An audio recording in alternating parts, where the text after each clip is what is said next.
Americanas revisa lista de credores e dívida aumenta, chegando a 42,5 bilhões de reais.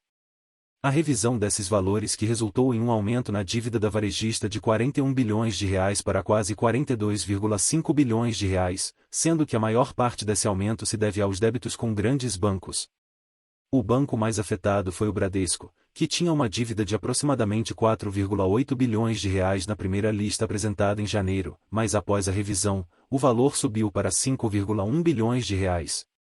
Já a dívida com o Banco do Brasil também aumentou, passando de 1,3 bilhão de reais para 1,6 bilhão de reais. Os valores devidos a outros bancos permaneceram os mesmos, 3,6 bilhões de reais para o Santander Brasil, 3,5 bilhões de reais para o BTG Pactual, 2,7 bilhões de reais para o Itaú Unibanco, 2,5 bilhões de reais para o Safra, e 500 milhões de reais para a Caixa Econômica Federal.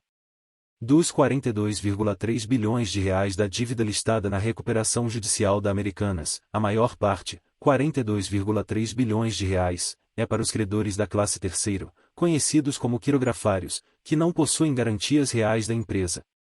Este grupo inclui bancos e fornecedores. O Banco Votorantim aparece na lista de credores, mas tem uma situação diferente em relação a seus pares.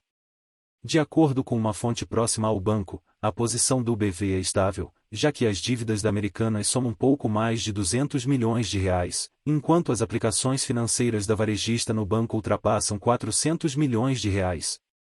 Na primeira lista, o BV aparecia como credor de 3,2 bilhões de reais, mas esses valores foram realocados.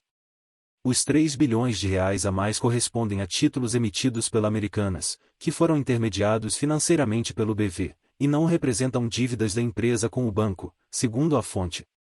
A maioria desses títulos foi transferida a fundos de investimentos, que são os verdadeiros credores. As dívidas trabalhistas estão incluídas na classe I e somam aproximadamente 120 milhões de reais, enquanto as dívidas com pequenas e médias empresas totalizam pouco mais de 70 milhões de reais, classificadas na classe IV. Com a recuperação judicial, a Americanas teve de pagar imediatamente seus fornecedores de ovos de Páscoa, o que é diferente da forma como costumava lidar com seus pagamentos. De acordo com alguns parceiros comerciais, a empresa geralmente solicitava prazos longos para realizar seus pagamentos e era comum que esses pagamentos fossem atrasados. Na semana passada, a Americanas informou que suas operações estão funcionando normalmente, com prateleiras abastecidas, após 30 dias de crise. Empresa contesta pedido de Santander na Justiça. A Americanas está enfrentando uma batalha jurídica com o Santander, que solicitou a apreensão de e-mails de seus executivos nos últimos 10 anos. A Justiça de São Paulo concedeu uma tutela de urgência ao Santander, permitindo o acesso às mensagens dos membros do Conselho de Administração e Fiscal, Comitê de Auditoria, Diretoria Financeira e de Relações com Investidores. No entanto, a busca foi suspensa no início de fevereiro. A Americanas está contestando o pedido, argumentando que não concorda com a ampliação dos limites da demanda apresentada pelo Santander, que inclui até mesmo os acionistas de referência da empresa. A empresa apresentou uma petição por meio de seus advogados, reafirmando sua posição.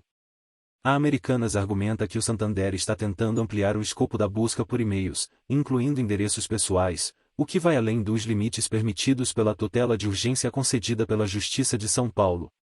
A empresa afirma que o Santander está tentando usar a demanda como uma verdadeira tarrafa para ter acesso a uma quantidade excessiva de trocas de mensagens, incluindo informações de cunho privado. A Americanas pede que a lista apresentada pelo Santander seja corrigida e reserva o direito de apresentar os nomes de executivos e ex-executivos que estão incluídos no pedido de tutela do Santander dentro de um prazo de 5 dias.